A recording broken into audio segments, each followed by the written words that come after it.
आज की हमारी चर्चा एक ऐसे विचार से शुरू होती है जो सिर्फ एक कहावत नहीं बल्कि करोड़ों लोगों के लिए एक अंतिम सत्य है।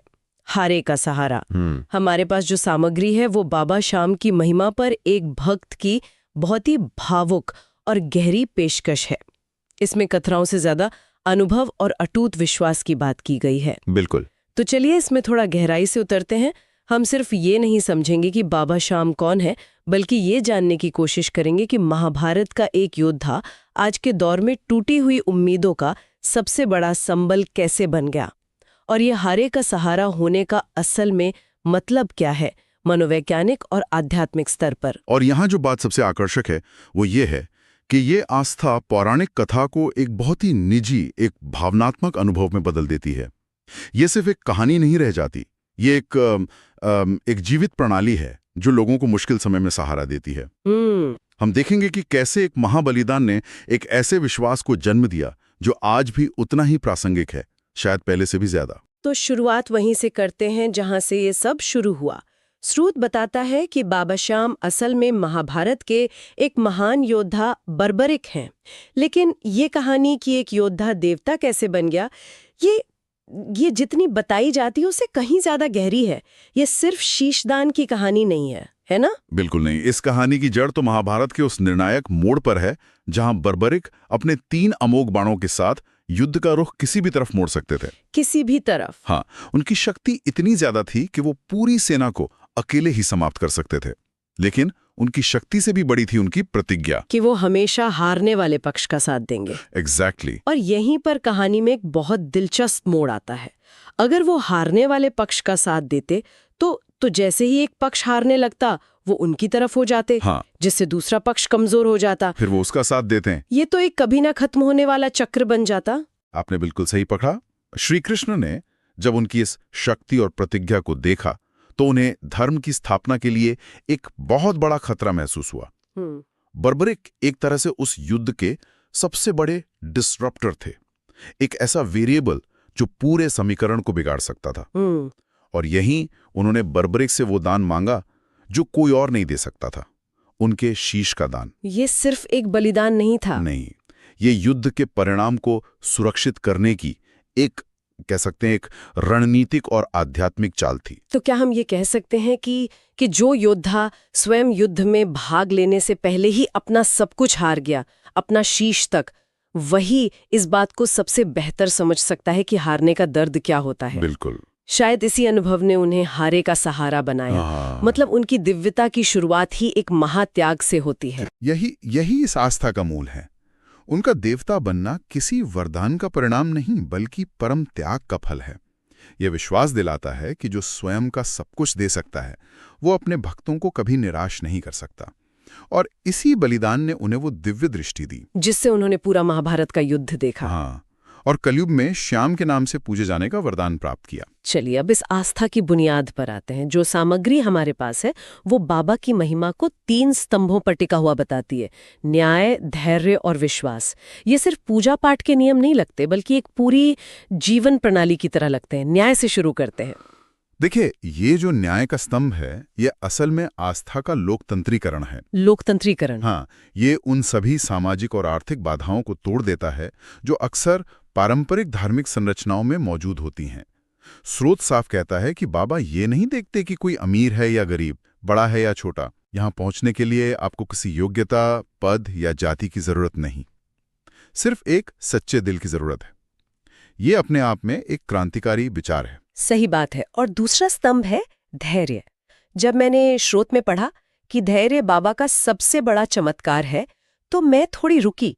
ये थोड़ा विरोधाभासी नहीं लगता? चमत्कार तो हम उसे मानते हैं जो तुरंत हो जाए, जो फौरन हो जाए। हाँ, जबकि धैर्य में तो समय और प्रतीक्षा शामिल है। ये एक बहुत जरूरी सवाल है और यहीं इस आस्था की गहराई पता चलती है। स्रोत कहता है कि वे भक्त की परीक्षा ले सकते हैं, चीजें शायद तुरंत ना हो लेकिन अंत में साथ नहीं छोड़ते। बिल्कुल। इसका मतलब है कि ये आस्था इंस्टेंट ग्रेटिफिकेशन या त्वरित समाधान का वादा नहीं करती। ये भक्त को सिखाती है कि मुश्किल समय में भी विश्वास बनाए रखना वही असली परीक्षा है। और असली चमत्कार भी। ये व्यवहारिक जीवन के बहुत करीब है, जहाँ हर चीज हमें तुरंत नहीं मिलती। लेकिन क्या ये धैर्य बनाए रखने का विचार लोगों को थोड़ा निष्क्रिय नहीं बना सकता, कि वे अपनी समस्याओं को हल करने की कोशिश करने के बजाय बस इंतजार करते रहें? ये एक आम गलतफहमी हो सकती है, पर स्रोत के अनुसार ये निष्क्रियता नहीं बल्कि सक्रिय प्रतीक्षा है। सक्रिय प्रतीक्षा? हाँ, मतलब भक्त अपनी तरफ से प्रयास करना नहीं छोड़ता, लेकिन वो परिणाम की चिंता और उसका बोझ भगवान पर छोड़ देता है। ये गीता के कर्म करो फल की चिंता मत करो वाले सिद्धांत का ये एक भक्ति रूप है। अच्छा। आप अपना सर्वश्रेष्ठ करते हैं और फिर ब्रह्मांड पर भरोसा करते हैं कि वो आपके लिए सबसे अच्छा करेगा। ये प्रतीक्षा आपको कमजोर नहीं बल्कि और मजबूत बनाती है। और तीसरा स्तंभ है विश्वास, जिसे उनका सबसे बड़ा वरदान कहा गया है। स्रोत में एक बहुत शक्तिशाली पंक्ति है, हाँ, जो एक बार खाटू के दरबार में झुक गया, उसका सिर फिर कहीं और नहीं झुकता। ये एक तरह की अंतिम शरण की बात करता है। बिल्कुल। मनोवैज्ञानिक स्तर पर सोचिए, ये कितनी बड़ी स्थिरता देता है। जब किसी व्यक्ति को ये यकीन हो जाता है कि उसे एक ऐसा सहारा मिल गया है जिसके बाद किसी और सहारे की जरूरत नहीं पड़ेगी, तो उसकी भटकन खत्म हो जाती है। भटकन खत्म हो जाती है। हाँ, आज की दुनिया में जहां हमारे पास अनगिनत विकल्प है और हम हमेशा बेहतर की तलाश में रहते हैं, ये अंतिम शरण का विचार मन को शांत करता है।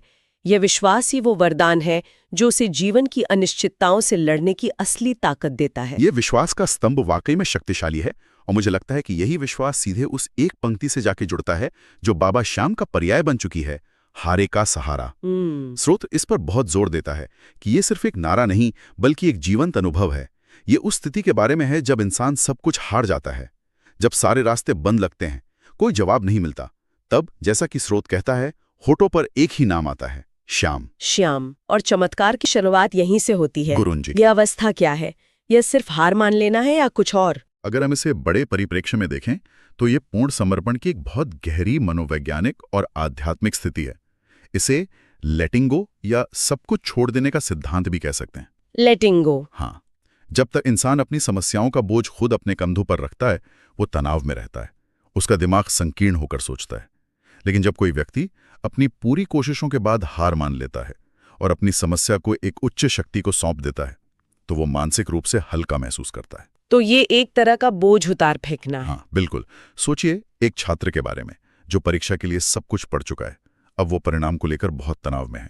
पूर्ण समर्पण का मतलब ये नहीं कि वो पढ़ना बंद कर दे।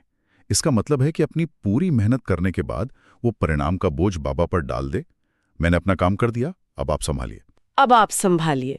हाँ, ये विचार उसे तुरंत तनाव से मुक्त कर देता है। जब हम चिंता करना छोड़ देते हैं तो हमारा दिमाग समाधान खोजने के लिए ज्यादा खुला होता है। ये आस्था उसी प्रक्रिया को एक आध्यात्मिक ढांचा देती है। स्रोत की एक और पंक्ति इस बात को और मजबूत करती है। बाबा श्याम कभी देर करते हैं पर अंधेर नहीं। वो परीक्षा लेते हैं पर छोड़ते नहीं। बिल्कुल। ये धैर्य और विश्वास के स्तंभों को हारे का सहारा के अनुभव से सीधे जोड़ता है। और ये आश्वासन बहुत महत्वपूर्ण है। ये भक्त को ये समझने में मदद करता है कि अगर मदद तुरंत नहीं मिल रही है तो इसका मतलब ये नहीं कि उसे भुला दिया गया है, बल्कि एक परीक्षा का दौर हो सकता है। ये विचार भक्त को कठिन समय में भी आशावादी बनाए रखता है। इसलिए ये सिर्फ हारने के बाद का सहारा नहीं है, बल्कि हारने के दौर से गुजरते हुए भी बने रहने का सहारा है। बिल्कुल सही। तो इन सब का आज के जीवन में क्या मतलब है? स्रोत सीधे तौर पर आज के तनाव, भागदौड़ और तोड़ती उम्मीदों का जिक्र करता है। ऐसा लगता है जैसे ये आस्था आज के समय की चुनौतियों के लिए ही बनी है। यह इसकी प्रासंगिकता का सबसे महत्वपूर्ण पहलू है। आज की तेज रफ्तार जिंदगी में जहां करियर की अनिश्चितता है, मानसिक स्वास्थ्य एक बड़ी चुनौती है और पारंपरिक सहारे भी कमजोर पड़ रहे हैं। हाँ, जैसे संयुक्त परिवार, वहां लोगों में भावनात्मक खालीपन बढ़ रहा है। ऐसे में बाबा श्याम एक स्थिर शक्ति के रूप में उभरते हैं। वो एक ऐसा सहारा है जो 24/7 उपलब्ध है, जिसे किसी अपॉइंटमेंट की जरूरत नहीं। और जो समाधान स्रोत सुझाता है वो भी बहुत ही सरल है। कोई जटिल अनुष्ठान या प्रक्रिया नहीं, बस दिल से कहें, बाबा अब तू ही संभाल। हाँ, ये बहुत सरल लगता है, लेकिन शायद इसकी शक्ति इसी सरलता में छिपी है। बिल्कुल। ये एक तरह का मनोवैज्ञानिक रीसेट बटन है। जब दिमाग चिंताओं से भर जाता है और कोई रास्ता नहीं सूझता, तो ये एक वाक्य सारी जिम्मेदारी और चिंता को एक उच्च शक्ति पर डाल देता है। इसके बाद जैसा स्रोत कहता है, फिर देखिए कैसे रास्ते खुद बनते हैं। ये सिर्फ अंधविश्वास नहीं है। जब आप बोझ हटाते हैं तो आप शांत होते हैं। और एक शांत दिमाग बेहतर निर्णय ले सकता है। हाँ, नए अवसर देख सकता है जो तनाव में छिपे हुए थे। तो ये दिखाता है कि ये आस्था केवल पूजा पाठ या मंदिर जाने तक सीमित नहीं है।